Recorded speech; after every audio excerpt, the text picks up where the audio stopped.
मित्रों, हमने वेदों पर एक नई श्रृंखला का शुभारंभ किया है, जिसमें हम चारों वेदों के प्रमुख मंत्रों को चुनकर उनके गहरे अर्थ आपके समक्ष आसान भाषा में लाने का प्रयास करेंगे। हम आशा करते हैं कि आप भी वेद के ज्ञान को जानने में रुचि रखेंगे और हमारे प्रयास को सफल बनाएंगे। तो चलिए फिर शुरू करते हैं। मित्रों, यह मंत्र ऋग्वेद और अथर्ववेद दोनों में आता है, तो समझिए इसकी उपयोगिता कितनी ज्यादा है। मंत्र है नताशंति न दभाति तस्करो नासामा मित्रो व्यथिरा दधर्षित देवांश याभिर्यजते ददाति च जोगिताभिः सचते गोपति सह। इसका अर्थ है संसार का सर्वश्रेष्ठ दान ज्ञान दान है, क्योंकि चोर इसे चुरा नहीं सकते, न ही इसे कोई नष्ट कर सकता है। यह निरंतर बढ़ता रहता है और लाखों को स्थायी सुख देता है। मित्रों, आदमी जितना समझदार है, ना समझ उससे भी ज्यादा है। परमात्मा ने मनुष्य को ऐसा सुंदर मस्तिष्क दिया है, सोचने विचारने चिंतन मनन करने की शक्ति दी है कि आज के विशालतम कंप्यूटर भी वह बना सका है।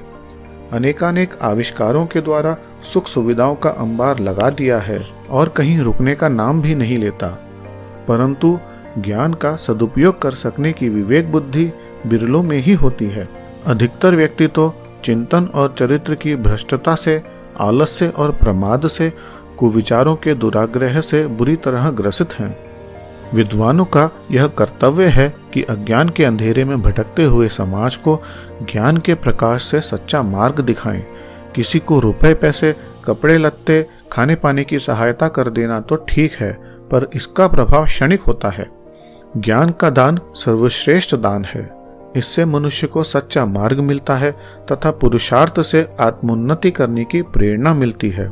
यह एक ऐसी स्थायी संपत्ति है जिसका लाभ मनुष्य जीवन पर्यंत उठाता रहता है और साथ ही इस संपत्ति में गुणात्मक वृद्धि भी होती रहती है। सबसे पहला ज्ञान माता की गोद में ही प्राप्त होता है। माता के स्नेह, ममत्व एवं सौहार्द से बालक उसके आदेश को बड़ी तत्परता से मानता है। यदि माताएं अपने दायित्व को भली भांति निभाएं तो वह बालकों के मन में सद्विचार जगाने के साथ साथ सामाजिक कुरीतियों के प्रति विद्रोह के बीज भी रोप सकती हैं और देश को स्वस्थ, विचारशील तथा विद्वान नागरिक दे सकती हैं। महर्षि अरविंद ने भी शिक्षा की पूर्णता के लिए 5 पहलुओं पर बल दिया था। इनका संबंध मनुष्य की 5 प्रधान क्रियाओं से है: भौतिक, प्राणिक, मानसिक, आंतरिक और आध्यात्मिक। शिक्षा के ये 5 पहलू परस्पर एक दूसरे के पूरक हैं और जीवन के अंत काल तक मनुष्य के व्यक्तित्व को पूर्णता प्रदान करते हैं। बचपन से ही इन 5 पर ध्यान दिया जाना चाहिए। इस प्रकार के ज्ञान से ही गुण संवर्धन एवं आचार विचार नियंत्रण की स्थायी व्यवस्था बनती है और महामानव बनने का मार्ग प्रशस्त होता है।